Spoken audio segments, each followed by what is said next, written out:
Martin Luther said, distinguishing between the law and the gospel is the highest art in Christendom.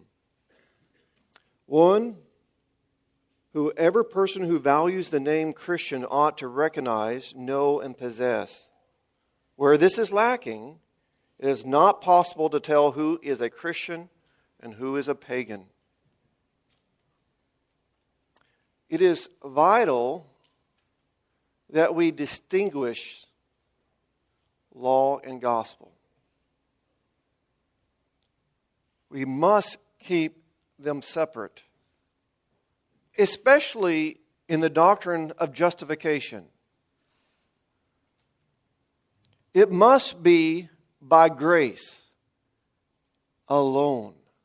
When we say alone, we mean 100% by itself.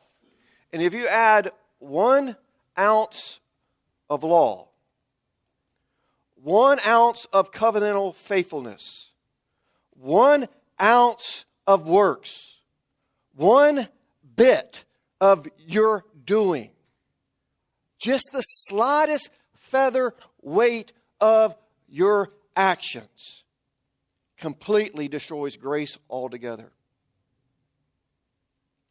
Paul makes it clear in Romans 11:6.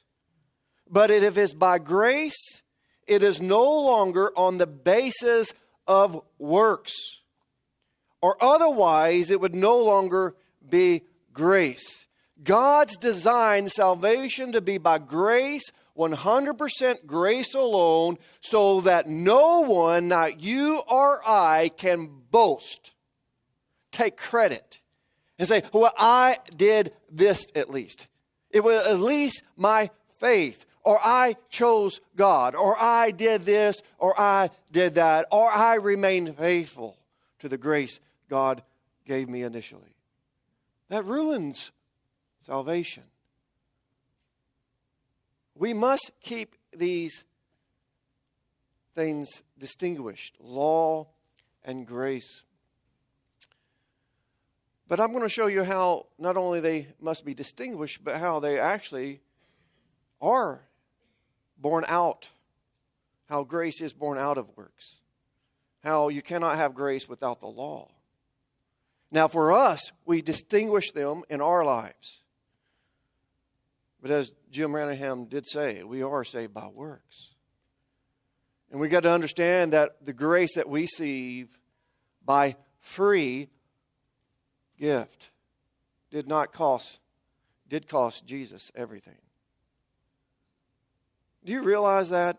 For you to be saved, it cost God everything.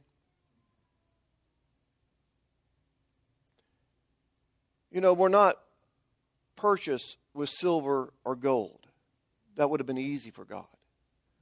You know, say for your redemption it was going to cost all the gold to the moon and back 3 times. There's no way you could pay the debt. That's too much. I don't have that much gold, and there's no way I can obtain that much gold. I don't know if there's enough gold in the world. If I had all the gold in the world, it's just not going to measure up to the debt that I owe God. I can't do it. I'm lost. But for God, if that's what it cost to redeem you, He could have snapped His finger, said the word, and out of nothing a bunch of gold could have appeared.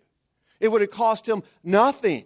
It would have been easy for God to redeem you with silver and gold. Cost Him nothing. But what did it cost God to redeem you?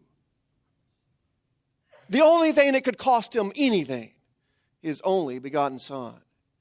And for Jesus, He not only came and lived a life, He kept that law on your behalf and worked for it, earned it.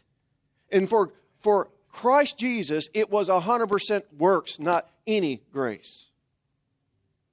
For you, it's 100% grace without works. Isn't this a marvelous gospel?